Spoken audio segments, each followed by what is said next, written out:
लोग हैं उन सबका वंदन करता हूँ, अभिनंदन करता हूँ। इस कार्यक्रम के आयोजक हमारे बड़े भाई जय सिंह नामदेव जी, डॉक्टर अनुराग श्रीवास्तव और उपस्थित मंच राज्य मंत्री जी हमारे जिले से हैं और इनका स्नेह हम सबको मिलता रहता है।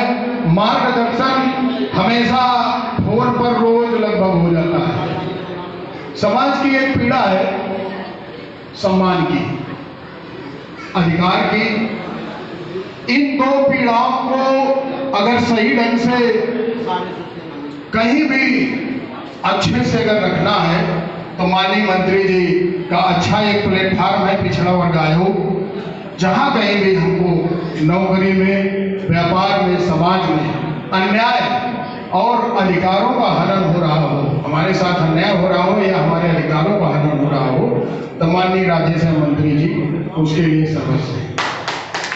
मैं दूसरी बात अब ये कहना चाहता हूं कि संत तो संत होते हैं।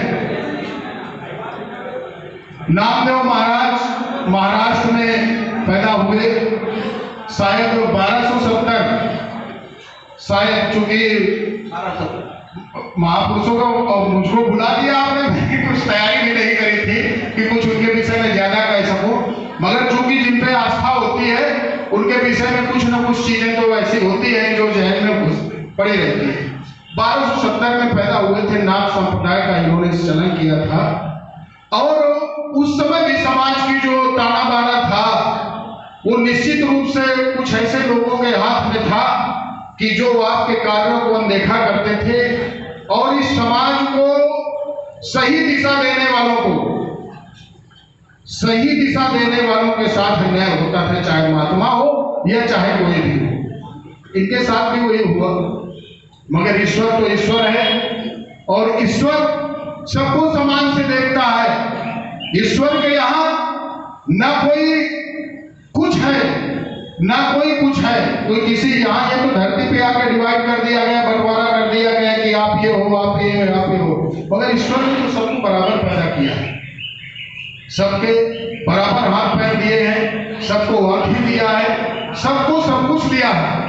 मैं आज एक साधारण सी बात कहना चाहता हूं कि अगर विज्ञान बहुत बढ़ गया है, विज्ञान बहुत बढ़ गया है और आपकी डेड बॉडी चाहे वो कितनी पुरानी हो, सैकड़ों साल पुरानी हो, विज्ञान ये बता देगा कि ये पुरुष था कि महिला थी, पुरुष था कि महिला थी, गोरा था कि काला था, कितने फुट ऊंचा था, कितने फुट लंबा था, किसकी नाक कैसी थी, हाथ कैसे थे, हाथ कैसा था, सब कुछ बता देगा।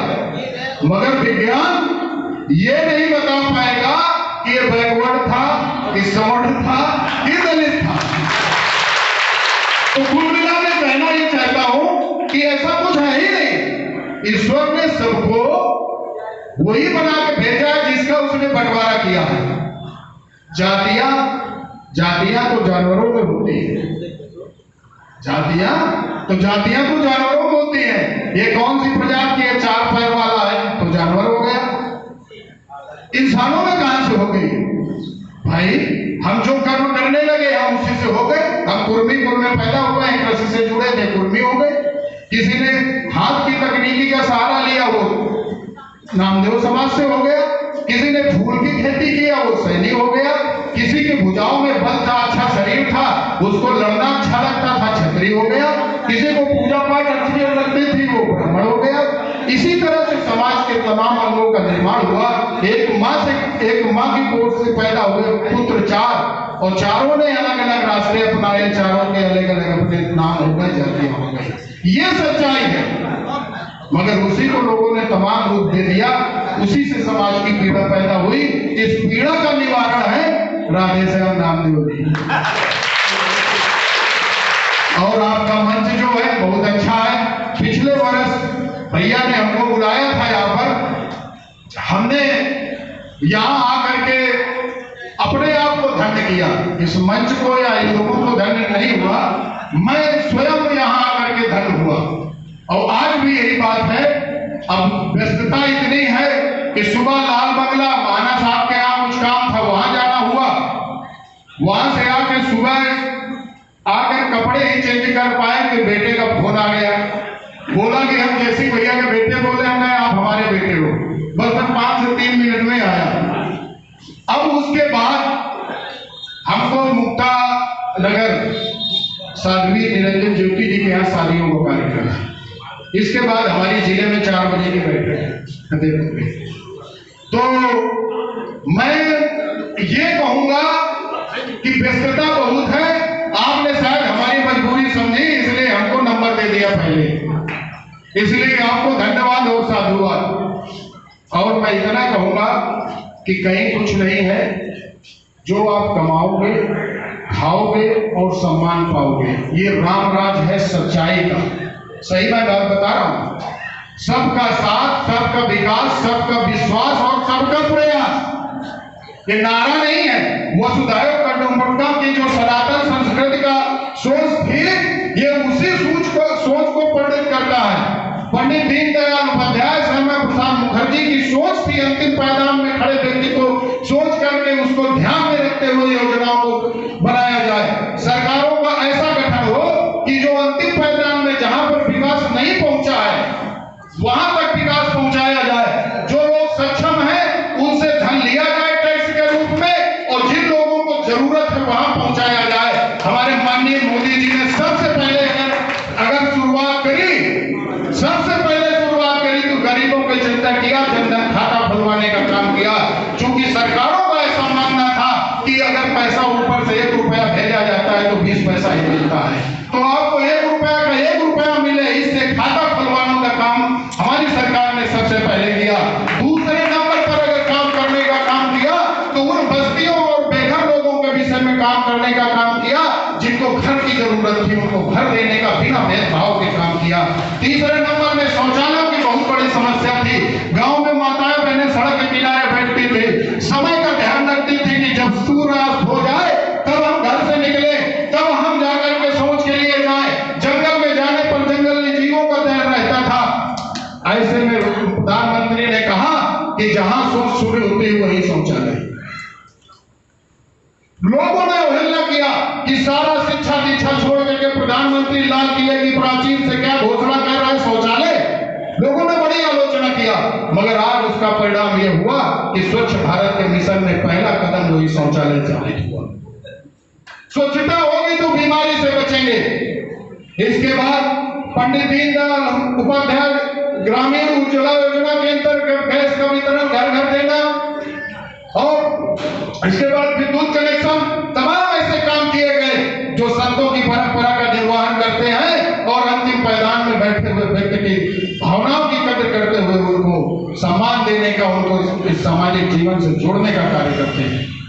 आज चाहे वो भगवान राम का मंदिर भव्य बन रहा हो, चाहे वो काशी का शिव स्थान हो बम बम भोले का, और चाहे उज्जैन का स्थान हो। इतना ही नहीं है, इन्होंने बाबा साहब भीमराव अंबेडकर के 5 स्थान जहां वो पैदा हुए, जहां उन्होंने शिक्षा लिया, जहां वो रहे और जहां जो कुछ किया, पंचतीर्थ घोषित करके 1400 करोड़ की लागत से वो स्थान लेने का काम किया। उसके बाद पिछड़ों के एक बहुत बड़ी समस्या थी हम लोगों की कि हमारा आयोग नहीं था। अगर कहीं हमारी भर्तियों में धांधली हो जाए, हमारा अधिकार छीन लिया जाए, तो उस आयोग का संवैधानिक दर्जा देने का काम हमारी सरकार ने किया। इसके बाद जो पोस्ट ग्रेजुएशन की कक्षाएं होती थी, पीजी नीट, जिसको एमबीबीएस डॉक्टर के बाद एमडी बनते हैं, और तमाम अच्छी पोस्टों में एमबीए वगैरह मैनेजमेंट के कोर्स होते हैं, वहां पर आरक्षण नहीं लागू था।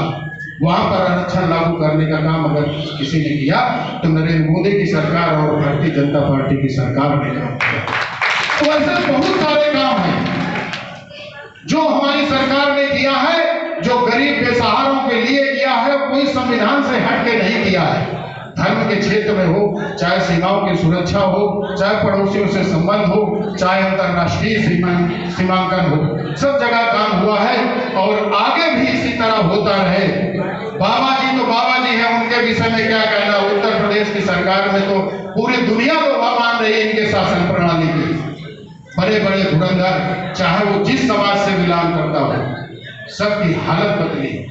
गलत करने में 10 बार सोचते हैं, चाहे जो बड़े बड़े माफिया जिनसे पुलिस, वो दिन याद है, हम इलाहाबाद में पढ़ते थे, चकिया का एक गुंडा था, वो थाने में ताला लगा दिया करता था, डीएम ताला लगा के भाग के चले जाते थे जिस समय मुख्तार अंसारी डीएम के कार्यालय में जाता था। न्यायालय इन लोगों का केस नहीं सुना करते थे। आजम खां के सबको बयान याद है, डीएम साहब को कह रहा था ये तो तनख्वाहिया है, जूते साफ कराऊंगा। आज क्या है सबकी हालत? वही पुलिस है, वही प्रशासन है, केवल राजा ईमानदार है। इन्हीं शब्दों के साथ जय सिंह नामदेव भैया आपका धन्यवाद, अनुराग भैया आपका धन्यवाद, और सम्मानित मंच का धन्यवाद। आपने मुझको मौका दिया, आमंत्रित किया, इसलिए मैं सारे जीवन आपका आभारी रहूंगा। मगर मैं एक बात जरूर कहूंगा कि जो भरा नहीं है भाव से, और जिसमें बहती रसधार नहीं, वो हृदय नहीं, वो पत्थर है जिसमें स्वदेश का प्यार। भारत माता की